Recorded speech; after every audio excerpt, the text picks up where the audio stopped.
अस्सलाम वालेकुम रहमतुल्लाह।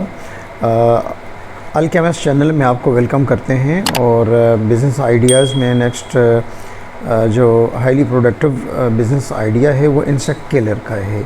इंसेक्ट किलर की फॉर्मुलेशन को हम समझने की कोशिश करेंगे कि इंसेक्ट किलर पाउडर जो है वो बनाया कैसे जाता है।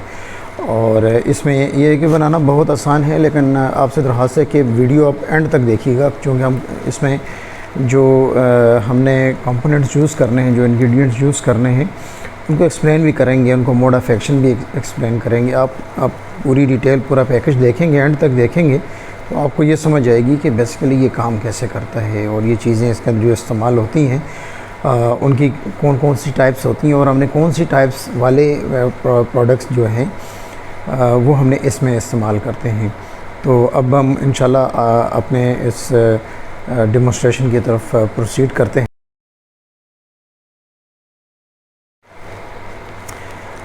जी, ये सिंपल आपको डिटेल नज़र आ रही है कि इस इंसेक्ट किलर पाउडर में जो एक्टिव इंग्रेडिएंट है वो परमेथ्रिन है, 1% हम इसमें इस्तेमाल करेंगे। ऐसे कैरियर बेस के तौर पे टैल्कम पाउडर है, टैल्क पाउडर या चाक, ये 97% इस्तेमाल होगी। एडिटिव्स में फ्यूम्ड सिलिका 1.5% और फ्रेगरेंस इसके अंदर आप 0.5% डाल लें। और अगर इसको कोई कलर देना है तो वो आपकी मर्ज़ी है, फिर आप खुद अकॉर्डिंगली अपना कलर एडजस्ट कर लें। उतनी परसेंटेज एक्टिव उसकी टैल्क की कम कर लें। अगर आपने कोई कलर्ड किसी कम्बिनेशन में, नॉर्मली आपने देखा होगा ये वाइट कलर में ही अवेलेबल होते हैं। ये इसकी फॉर्मुलेशन की स्लाइड आ गई कि ये चीज़ें कितनी कितनी एक्टिव डलेंगी इसमें।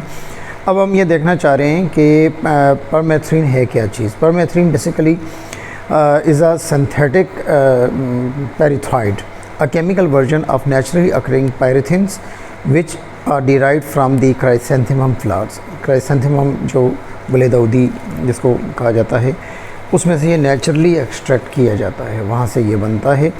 और अब it acts as a neurotoxic agent that affects the nervous system of the insect। Nervous system को जाके इसने हिट करना होता है। और अब मोड ऑफ़ एक्शन, इसको अगर हम देखने की कोशिश करेंगे इसका मोड ऑफ़ एक्शन क्या है, तो परमेथ्रिन बेसिकली सोडियम चैनल्स जो होते हैं नर्व सेल्स के अंदर, उनको जाके उसने टारगेट करना है and disturbs the normal flow of sodium ions which causes. अब जो सोडियम आयन, अगर हम सोडियम चैनल को डिटेल में जाएं तो फिर हम थोड़ा सा अपने इससे हट जाएंगे, टॉपिक से हट जाएंगे, वो बहुत डिटेल हो जाएगी और काफ़ी कॉम्प्लिकेटेड वो चीज़ है। आप ये समझ लें कि किसी भी इंसेक्ट को के नर्वस सिस्टम को प्रॉपरली काम करने के लिए जो सोडियम आयन का फ़्लो है वो नॉर्मल चाहिए, तो ये उसको डिस्टर्ब करेगी, उसको टारगेट करेगी, उसको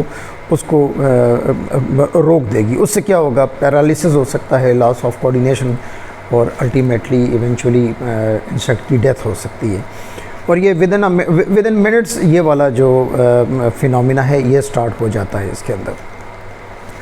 अब इसकी रेजिडुअल एक्शन को अगर देखें, लॉन्ग लास्टिंग इफेक्ट को देखें, तो one of the biggest advantage of the permethrin is the residual effect, कि इसका रेजिडुअल इफेक्ट अच्छा है।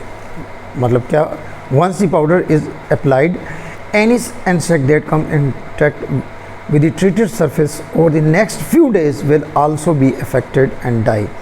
तो इससे एक लॉन्ग टर्म प्रोटेक्शन मिलेगी कि हमने किसी भी फ्लोर पे ये पाउडर डाल दिया हुआ है और भले आपने उसको ऊपर से साफ़ ही कर लिया हुआ है, तो वो उसका कुछ ना कुछ पार्टिकल्स वहाँ स्टिक जो हो जाएंगे, तो वो नेक्स्ट कुछ दिनों तक जो भी इंसेक्ट उसके कांटेक्ट में आएगा उसके साथ ये ज़रूर उसको किल कर देगा। ये क्या ये सेफ़ है यूज़ करने में?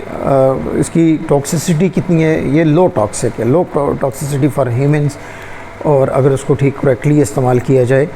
और बहरहाल इसको should be kept away from children and pets. घर के अंदर अगर आपने पालतू बिल्लियाँ, कुत्ते वगैरह या परिंदे वगैरह को रखे हुए हैं, उनसे बहरहाल इसको अवॉइड करना पड़ेगा। और मास्क और ग्लव्स वगैरह इस्तेमाल करके इसको यूज़ करना है। और कोशिश करना है कि फूड आइटम्स, वाटर सप्लाईज़, पानी, खाने पीने की जितनी चीज़ें हैं उससे बहरहाल इसको दूर ही रखना है। अब इस्तेमाल कितना होगा, ये जैसे पहली स्लाइड में हमने बता दिया। नॉर्मली इसकी जो इफ़ेक्टिव रेंज है वो 0.5 to 2 ppm है। बाकी ये डिपेंड्स कि आप की कास्ट कितनी है। जैसे हमने 1% का है तो आप इसको 0.5% से भी शुरू कर सकते हैं और अप टू 2% आप इसको इस्तेमाल कर सकते हैं। अब इसमें एक चीज़ जो बहुत आम हमने जो एक्सप्लेन हम करना चाह रहे हैं, जो हमने शुरू में भी रिक्वेस्ट की थी कि अगर आप वीडियो मुकम्मल देखेंगे तो तब आपको ये बात समझ आएगी।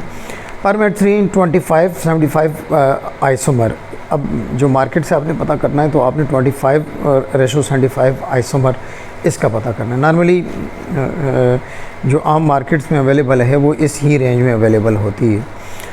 और अब ये रेशो है क्या चीज़, refers to the ratio of 2 stereo isotopes of permethrin present in the formulation और cis isomer and trans isomer.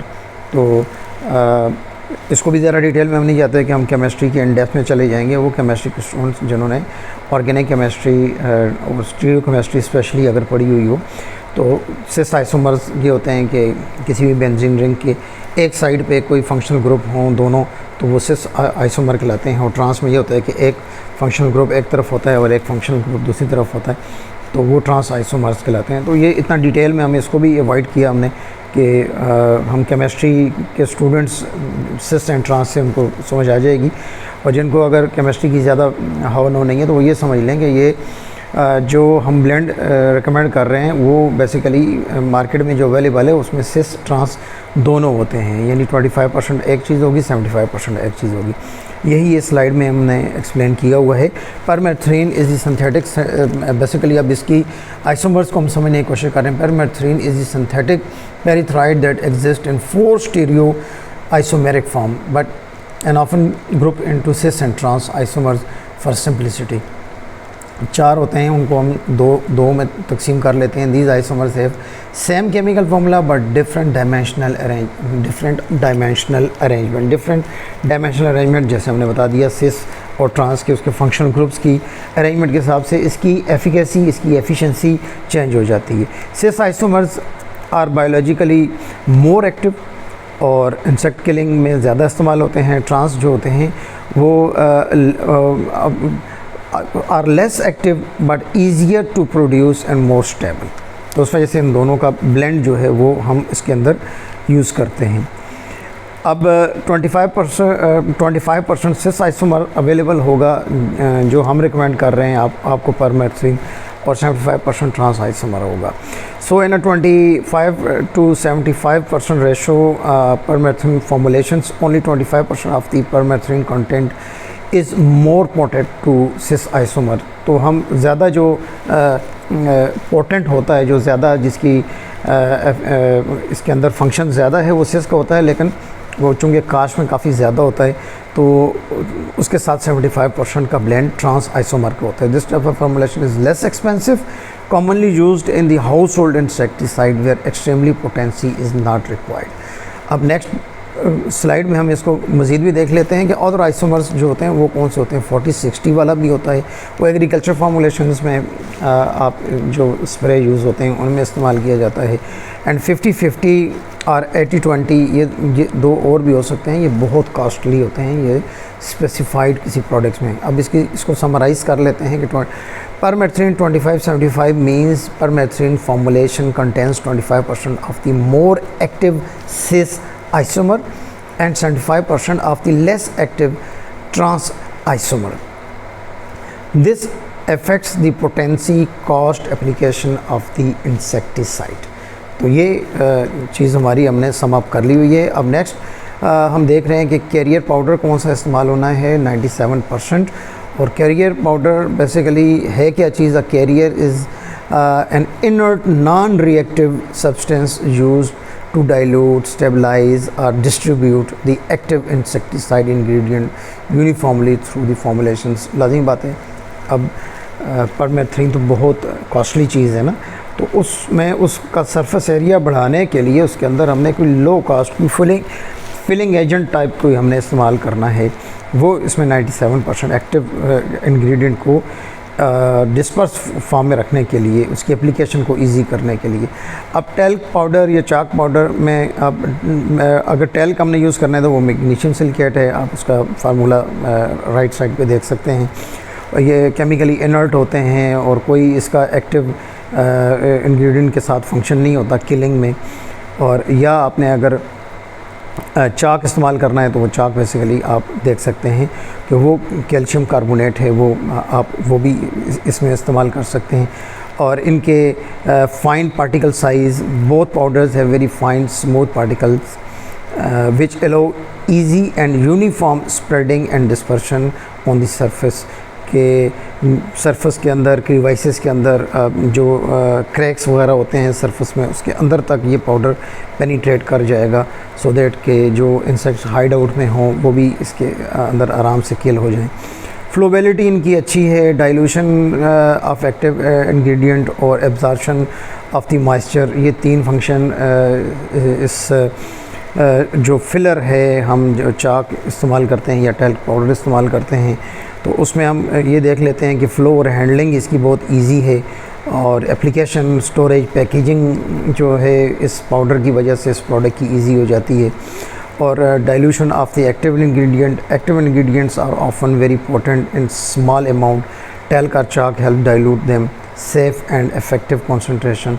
और 1 to 2% पर मेथ्रीन जो है वो फाइनल प्रोडक्ट में हम उसमें रखी जाती है, लेकिन उसकी स्प्रेडेबिलिटी, उसकी हैंडलिंग को इजी करने के लिए फिर ये एक लाज़मी बात है कि इसमें कोई मॉइस्चर अगर आ जाए तो ये जो पाउडर हैं मॉइस्चर को एब्जॉर्ब कर लेते हैं, ड्राइनेस उसके अंदर रहती है। फ्यूम सिलिका 1.5% हमने इस्तेमाल करना है। Fume silica basically pyrogenic silica होता है, is often use functional additive, additional है, आप इसको इस्तेमाल कर सकते हैं, आप इसको अवॉइड भी कर सकते हैं। और बेसिकली ये वही ड्राई फार्मूलेशन उसमें इस्तेमाल होता है, 0.1 to 2% तक इसका यूज़ होता है। और इससे चूँकि इंसेक्ट किलिंग में तो कोई हमें ख़ातर खा कोई डायरेक्ट हमें इम्पेक्ट इसका नहीं मिलता, but it plays a crucial physical and performance enhancing role in the formulation. तो परफॉर्मेंस एनहांसर के तौर पे हम इसको इसके अंदर डाल सकते हैं, इसको अवॉइड किया जा सकता है। आप 1.5% अगर ये भी कम कर लें, वही टैल्क या चाक इसके अंदर बढ़ा दें, तो तब भी आपका प्रोडक्ट एज़ इफ़ेक्टिव एज़, और ये है कि हाँ एडिशनली और अच्छे रिज़ल्ट्स आप इसके लेना चाह रहे हैं तो आप ये 1.5% इस्तेमाल कर लें फ्यूम्ड सिलिका। और बेसिकली ये फ्यूम्ड सिलिका वाइट पाउडर है, fluffy and very fine amorphous, और हाई सरफेस एरिया और बढ़ाने के लिए वही हमने कहा कि एडिशनली ये थोड़ा सा इसलिए डालते हैं सरफेस एरिया और प्रोडक्ट का बढ़ जाए और इंसेक्ट्स जो हैं उन तक जो है ये आराम से स्प्रेड हो जाए। और फंक्शन ऑफ जो सिलिका है, फ्यूम सिलिका, उसको भी जल्दी से देख लेते हैं। एंटी केकिंग एजेंट है, कोई केक्स वगैरह मॉइस्चर लगने से अगर बन जाए हमारे पाउडर में, तो उसमें आप अगर ऐसा कंटेनर यूज़ कर रहे हैं जिसके अंदर आप मॉइस्चर ना लगे तो फिर आप इसको अवॉइड कर सकते हैं। अदरवाइज़ इसका फ़ायदा तो है, फ्लोबिलिटी इसकी बढ़ेगी, केकिंग होने से फ्लो इम्प्रूवर के तौर पर डिस्पर्सिबिलिटी इसकी बढ़ेगी इनसे।